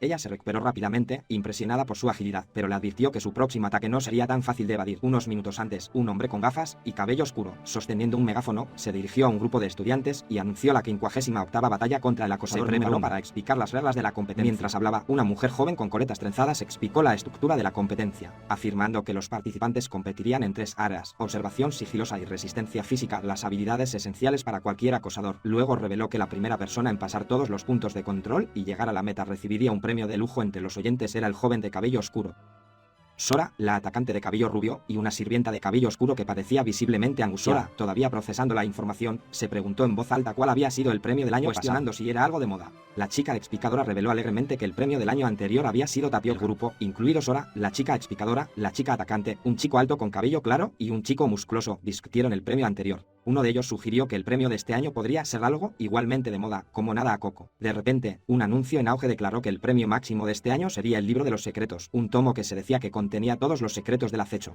Sora reaccionó con sorpresa al notar la importante mejora de Tapioca. La chica explicadora, con los ojos brillantes, declaró que no podían permitirse el lujo de perder, mientras que la chica atacante, claramente entusiasmada, les decía a los demás que se fue. La criada, sin embargo, parecía confundida y se preguntaba si el libro de los secretos era simplemente el diario de una anciana. A pesar de sus protestas, la locutora ordenó a todos tomar sus posiciones y con un arranque sonoro, los competidores comenzaron a correr. Mientras los demás se alejaban corriendo, la chica atacante, que ya estaba delante, llamó a Sora, instándolo a darse prisa. Él, sin embargo, permaneció clavado en su lugar, luciendo completamente desconcertado, mientras la criada se agachaba a su lado, aparentemente abrumada por el caos repentino.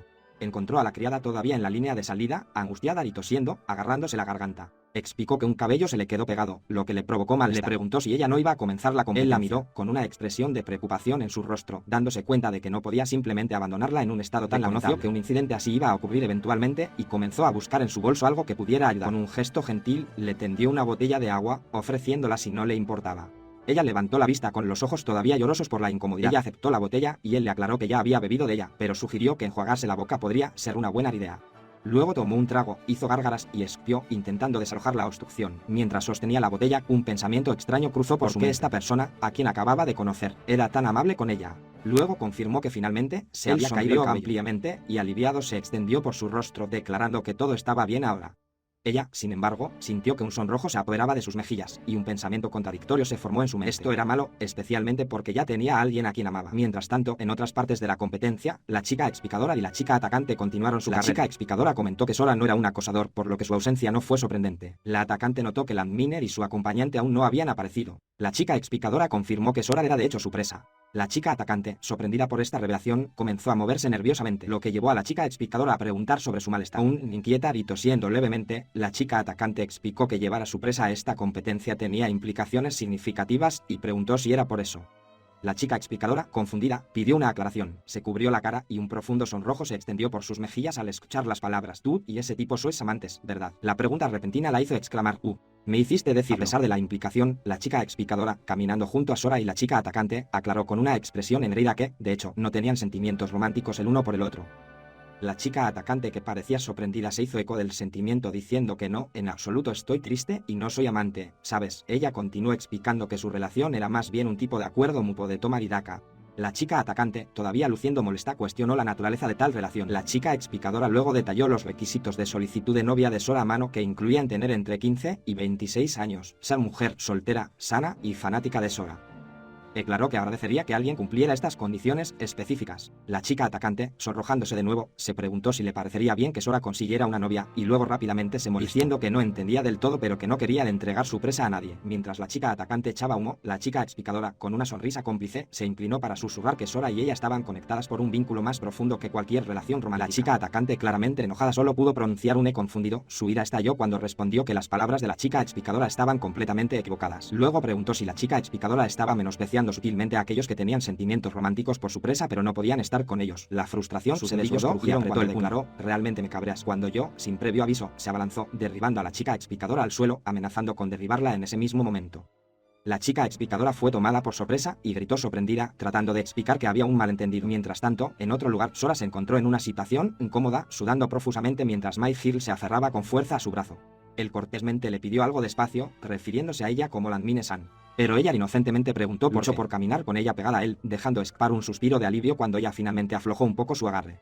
Sin embargo, ella inmediatamente le preguntó si necesitaba más y luego tropezó, lo que provocó que ambos cayeran. Para su consternación, mientras yacía allí, la doncella lo miró con las mejillas sonrojadas, preguntando si sus acciones no fueron buenas. Palabras, combinadas con su proximidad, lo golpearon como una serie de golpes fuertes, dejándolo nervioso y abrumado aún más, sorprendido por la intensidad del momento mientras ella continuaba aferrándose a él, preguntando qué estaba mal. Mientras su corazón latía con fuerza, se dio cuenta de la gravedad de la situación, preguntándose internamente si ella era una de esas chicas del tipo minas terrestres que podían parecer lindas como ídolos, y que él había pensado erróneamente que todo estaba bien. Reflexionó sobre su estrategia habitual para conocer ídolos, donde equiparía su corazón otaku como defensa para evitar caer en su ternura. Pero ahora, con la gente corriente, sus defensas básicas estaban completamente expuestas y se sentía vulnerable. Ahora en el suelo, la miró y se dio cuenta de que la situación había empeorado.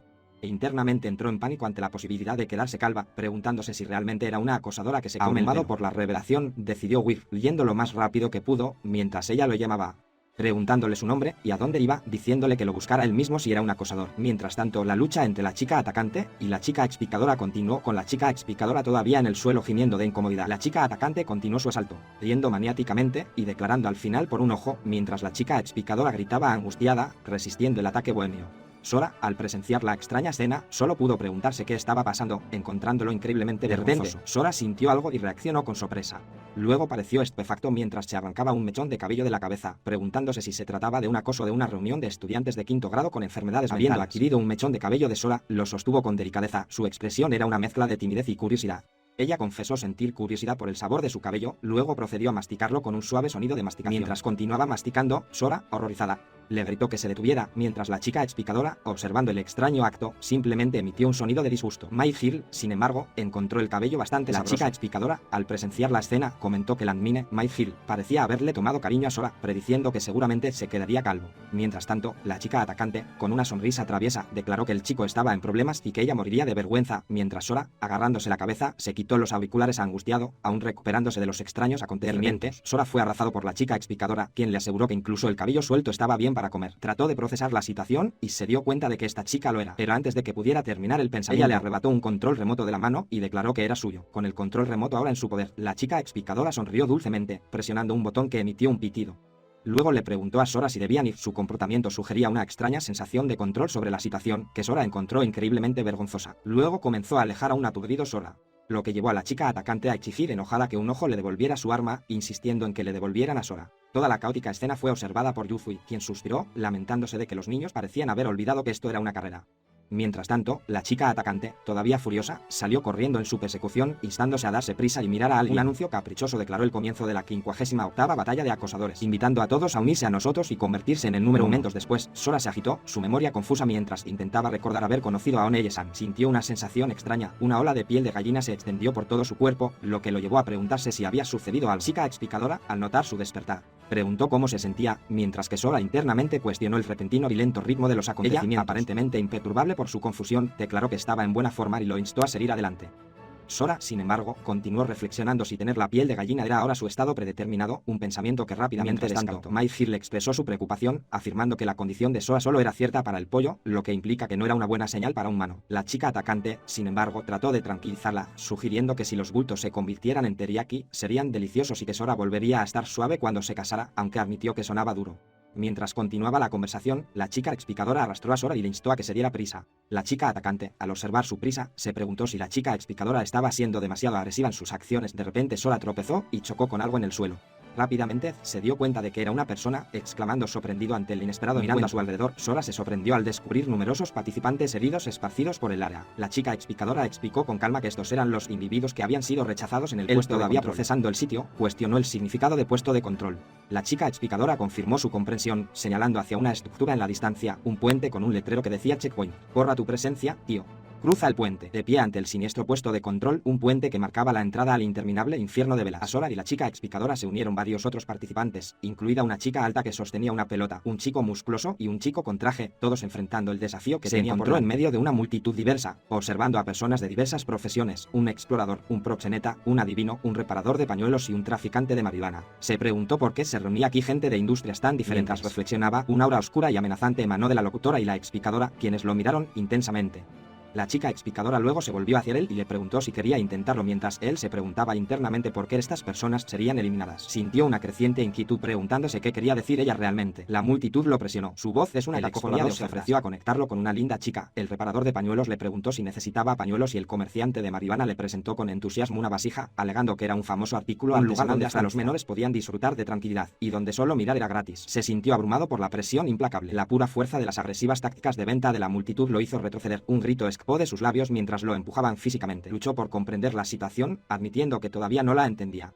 La chica explicadora, acercándose, explicó que la presión que sentían era similar a enfrentarse a 100 luchadores de sumo y que este lugar requería la habilidad básica de acechar. Siendo sigiloso, ilustró aún más su punto, explicando que sin sigilo uno podría fácilmente perder de vista a su objetivo mientras lo persigue, distrayéndose con un stock en venta, y finalmente perder la presa. Esta habilidad, enfatizó, fue crucial para evitar tal tragedia. Consideró sus palabras, pensando que era más una tragedia para la persona perseguida, pero decidió no expresar ese pensamiento en voz alta. La chica explicadora luego se dirigió a todo el grupo y declaró que avanzarían a su manera. La criada, agarrando su peluche, añadió que poder borrar la propia presencia era una habilidad de tercera categoría. Una chica explicadora decidida, Amos, lideró la carga, el grupo avanzó con un movimiento rápido. Sora, todavía luciendo algo desconcertado, lo siguió. Cuando la chica atacante dio un paso adelante, con una sonrisa en sus labios, se declaró la primera bateadora. Mientras tanto, el locutor, el hombre misterioso y la mujer misteriosa observaron desde la distancia con expresiones ilegibles mientras Sora se preguntaba qué tipo de desafíos les esperaban. Una joven de cabello claro, adornada con aretes, se giró bruscamente, con expresión de total molestia. Se le acababa de acercar otra chica que, con una amplia sonrisa, le presentó una simple vasija, afirmando que con solo tocarla aumentaría el nivel de felicidad en un 10%.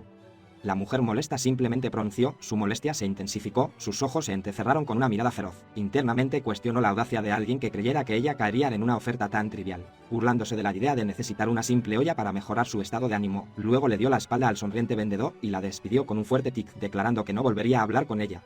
El vendedor, sin inmutarse, dijo simplemente, entendió. Bien, mientras tanto, un niño cercano, testigo del intercambio, ofreció un manso, lo siento, mientras un niño más pequeño miraba. La mujer enfadada, que sostenía una pelota, replicó que ella no era una acosadora de primera, sino más bien una matona de primera. En otra parte, la chica explicadora observó la escena y comentó que el método de persecución ya no importaba siempre que se cumpliera el objetivo. La criada, parada a su lado, admitió que el acosador claramente se destacaba y estaba lejos de ser sutil, pero reconoció que describir sus acciones como sigilosas era realmente difícil. Ella concluyó que era una competencia a medias a medida que se desarrollaban estos eventos. La adivina observaba con creciente preocupación, lamentándose de que el acosador parecía estar perdiendo incluso antes de que ella realmente comenzara a llamarla pobre. Sin embargo, la acosadora simplemente sonrió. Un aura amenazadora emanaba de ella mientras descartaba a los espectadores como un grupo de cobardes sin carácter. La adivina, todavía angustiada, se llevó las manos al pecho, recordando las palabras de su abuela, una maestra adivina. Recordó el consejo de su abuela. Si alguna vez tienes problemas, simplemente di, sí, abuela, intentémoslo. Se preguntó si sus Piercis, tal vez una metáfora de sus defensas o vulnerabilidades emocionales, se abriría paso en esta situación, tratando de calmarse. De repente, la adivina dejó escapar un grito desagador, con los ojos muy abiertos con una mezcla de miedo y determinación. Apretó con fuerza un brazalete, como si contuviera la clave de su avance, repitiendo la palabra brazalete con una intensidad recién descubierta. Momentos después, la acosadora y la adivina estaban espalda con espalda. Una tensión silenciosa flotaba entre ellos, sus expresiones ilegibles mientras miraban en direcciones opuestas. A pesar del enfrentamiento anterior, las dos chicas ahora estaban tomadas de la mano, ambas parecían completamente agotadas y somnolientas. Desde un lugar invisible, resonó la voz de la abuela, expresando gratitud y revelando el exorbitante precio del brazalete.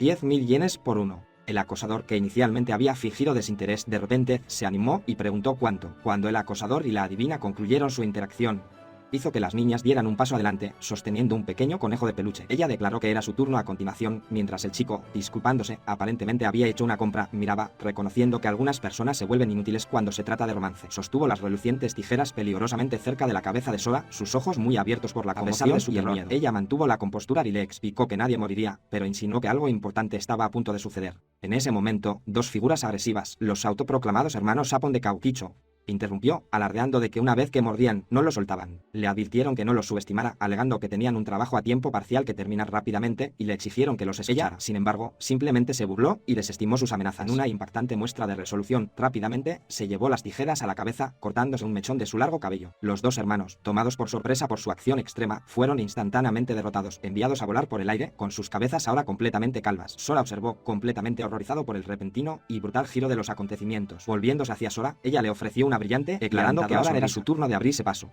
Él, todavía visiblemente conmocionado por la visión de los hermanos calvos, solo podía tartamudear con incredulidad. Luego lo levantó, instándolo a ponerse de pie, a pesar de sus protestas y de Sana.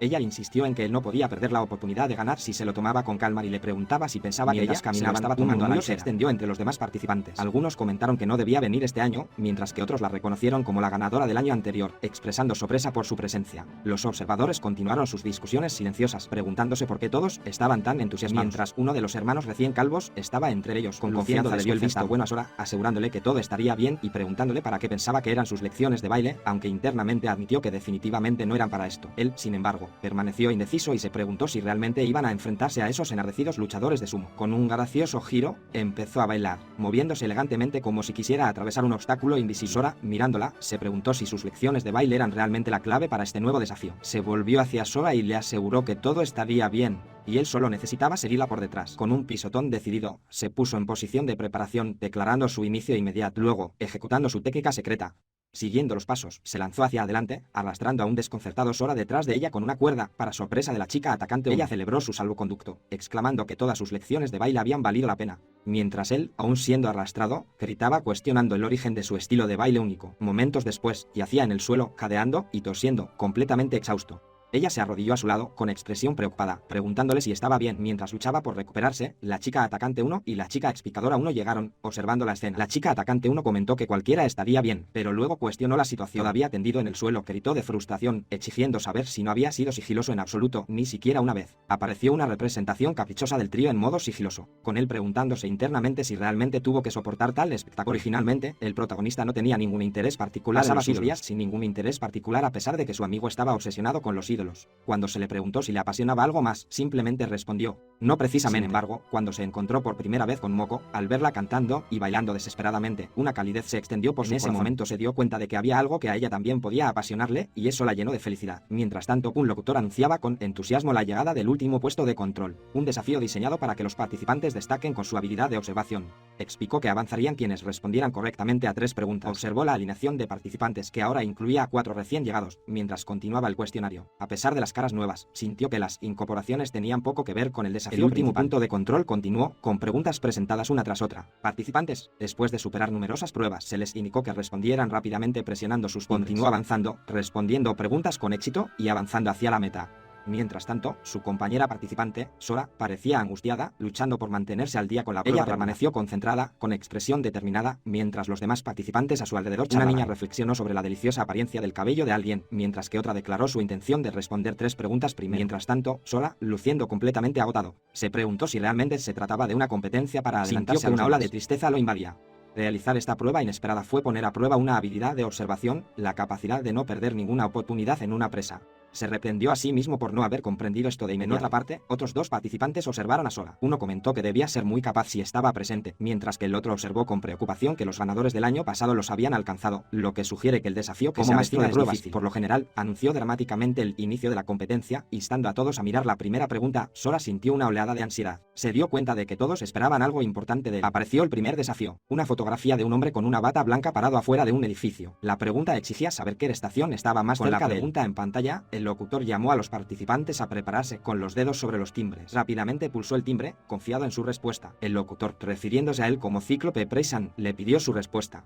Declaró Sora, se preguntó si era demasiado obvio para ser la respuesta correcta. Sin embargo, su respuesta fue incorrecta. El locutor explicó que la prueba no sería tan simple y lo instó a intentarlo de nuevo. Inmediatamente, la chica conocida como Landmine-san, chica acosadora subrayada 1, entró. Ella identificó correctamente la estación como estación Sokka, dejando a Sora sorprendida y preguntándose cómo lo sabía. Luego explicó que, sin dejarse engañar por la estación en la que se encontraba el hombre, notó su pase de viajero que indicaba claramente que Sokka era su destino. Se puso de pie, reprendido, murmurando una disculpa. El locutor, por lo general, luego enfatizaba el verdadero propósito de la prueba de observación, asegurándose de comprender la profundidad de la observación requerida. Cuando se planteó la siguiente pregunta, por lo general claramente disfrutando del desafío, volvió a presentar al mismo hombre. Esta vez, la pregunta se refería a su estructura familiar. Antes de que las palabras salieran completamente de su boca, no perdió el tiempo y sus manos golpearon el timbre. Ella continuó su explicación, detallando los artículos que el anciano había comprado, un dulce popular entre las chicas de secundaria y preparatoria, 3 paquetes de curry retorcido y un suplemento para mujeres de 50 y tantos años. Con base en estas observaciones, concluyó que el hombre era parte de una familia de 3 personas con esposa y una hija. El locutor rápidamente confirmó su respuesta, declarándola correcta. Ella expresó con confianza su respuesta completa, que el locutor confirmó inmediatamente como correcta. Luego, el locutor instó a los demás participantes a hacer lo mejor que pudieran, lamentando que el juego fuera increíble. Pasó rápidamente a la siguiente pregunta, declarándola el enfrentamiento final. Sora, empapado en sudor, sintió un pánico creciente al darse cuenta de que no podría escapar si no daba la respuesta correcta. La nueva pregunta presentaba 2 imágenes del mismo hombre, etiquetadas antes y después, desafiando a los participantes a identificar la sutil diferencia entre ellas. El locutor señaló que se trataba menos de una prueba de observación y más de una prueba sobre el hombre mismo. Sora los miró desconcertado, preguntándose por qué les mostraban meras variaciones del traje del anciano. En ese momento, la chica acosadora subrayada 1, sonó y el locutor la incitó a dar su respuesta. Ella explicó con calma que el hombre se había separado de su esposa, citando el cambio de una bolsa de supermercado a una bolsa de tienda de conveniencia, la pérdida de brillo en su cabello, las ojeras bajo sus ojos y las arrugas en su traje como evidencia de su estado de desastre. La locutora inmediatamente confirmó que su respuesta era correcta. Sora jadeó al darse cuenta de que realmente se estaba quedando atrás. La chica acosadora subraya 1, aunque reconoció que había respondido correctamente, admitió que realmente no quería saber detalles personales tan tristes sobre el anciano. El locutor una vez más la elogió por otra respuesta correcta. Se sentía completamente impotente, deseando estar con gente que conocía en lugar de quedarse solo con extraños. Comprendió que esta prueba estaba lejos de ser sencilla y decidió hacer conjeturas fundamentadas para continuar. La chica acosadora subrayó 1, luego se volvió hacia Sora, preguntándole si estaba preocupado por ella, notando sus palabras. Él lo negó con vehemencia. El locutor, refiriéndose a ella como un ojo, preguntó si su presa estaba bien y luego cuestionó si era difícil para alguien que no era un acosador. Sora tragó con fuerza, mientras ella, con un ligero sonrojo, le aseguraba al locutor que él era muy adaptable y estaría bien, así que no había de qué preocuparse. Ella había expresado confianza en su adaptabilidad, y ahora, con un renovado sentido de determinación, Sora centró su mirada, listo para abordar la siguiente pregunta del desafiante cuestionario. Apareció la siguiente imagen del cuestionario de observación que mostraba a un hombre en pijama sentado en un sofá, sosteniendo una taza. El locutor resonó, exigiendo a los participantes que identificaran las diferencias entre esta imagen y las anteriores. Cuando se planteó la pregunta, Sora inmediatamente notó que algo andaba mal, dándose cuenta de que la foto fue tomada en el interior, por lo que era imposible observar desde un escondite. Sin embargo, antes de que pudiera procesarlo, la chica acosadora subrayó 1 declaró con confianza que la foto fue tomada con una cámara oculta, lo que se ganó los elogios del locutor. Su audaz afirmación dejó a Sora y a los otros estudiantes convertidos en niña atacante, chica explicadora, intercambiando miradas de duda y confusión, preguntándose si esa respuesta podría ser realmente correcta. A pesar de sus dudas, ella afirmó con confianza que estaba en lo cierto, revelando que ella misma había configurado la cámara oculta. Los otros estudiantes reaccionaron con una mezcla de sorpresa e incredulidad ante sus audaces métodos. Su momento de triunfo fue abruptamente interrumpido cuando un coche de policía se detuvo con un chillido cerca. Sin inmutarse, ella simplemente sonrió satisfecha con su actuación y la adaptabilidad esperada de Sora. La llegada del coche de policía trajo a un hombre de rostro severo que se identificó como el inspector de policía Higano Masayoshi. Inmediatamente confrontó a la acosadora Girlone, mostrándole su placa y acusándola de entrada ilegal, dejando a los estudiantes desconcertados por el repentino giro de los acontecimientos. Luego reunió a los estudiantes, incluido Sora, Stalker Girlone, la criada, la atacante, la explicadora y el nuevo subrayado subrayan 1, alineándolos como si se prepararan para llevarlos a la estación. Mientras los conducían hacia la patrulla, Sora, la criada, la atacante y la explicadora se dieron cuenta de una sorpresa. El hombre de las imágenes del cuestionario no era otro que el propio inspector de policía. Luego les indicó que subieran a la patrulla. Dentro del auto, el inspector los presionó para obtener respuestas, cuestionando su relación con Yufui, la acosadora y su participación en lo que él llamó la competencia de preguntas, dejando a los estudiantes nerviosos y luchando por responder. El inspector Higano Masayoshi escuchó atentamente mientras los estudiantes, incluyendo a Sora, la atacante, la explicadora y la criada, insistían en que simplemente habían estado presentes por casualidad, negando cualquier participación más profunda en el incidente. Después de su breve interrogatorio, los despidió y observaron cómo el coche de la policía que llevaba a la acosadora se alejaba con un estruendo, dejándolos atrás. La extraña batalla del acosador concluyó con el arresto de la chica acosadora. Incluso mientras se la llevaban en el vehículo policial, mantuvo una conducta desafiante, casi juguetona, ofreciendo un signo de la paz a su alrededor. Mientras tanto, en otro lugar de Tokio, un teléfono inteligente mostró una avalancha de comentarios en las redes sociales críticos, cuestionando la cordura de los involucrados y comparando a dos ídolos, Miro y Moko, con opiniones contundentes. El ídolo Miro, identificado como ídolo novato en el puesto 6 a los 14 años, reaccionó con visible frustración y enojo ante los comentarios que estaba viendo. Su expresión se contrajo por la incredulidad. Su manager, al observar su angustia, levantó la vista de su propio teléfono, donde había estado leyendo comentarios similares, específicamente uno que decía que entre Moko y Miro, parece que Moko es abrumadoramente más talentoso. Luego le preguntó qué pasaba. La ira de Miro se intensificó mientras continuaba leyendo las duras comparaciones, sintiendo que la diferencia entre ella y Moko era como el cielo y la tierra, y que ella era percibida como falsa. Viendo a los fanáticos simplemente como cajeros, finalmente estalló, gritándole a su manager que dejara de leer los crueles comentarios en voz alta, expresando su profundo resentimiento por ser comparada constantemente con Nanami. El gerente, sosteniendo un documento, reveló que aún no le había hablado de un nuevo plan. Miro, todavía agitado, le preguntó a qué plan se refería. Presentó un volante para la reunión conjunta de fans y en vivo de Nanami, Moko y Miro, presentando a ambos ídolos y el lema Let's Make Omura's Together. Revelando la inesperada colaboración, le informó a Miro que a pesar de las inevitables comparaciones con Nanami Moko, el calendario del evento conjunto ya estaba establecido. Miro, inicialmente con los ojos muy abiertos por la sorpresa, rápidamente, una sonrisa decidida, casi inquietante, se dibujó en su rostro mientras declaraba su intención de aplastar por completo a Nanami Moko en el evento.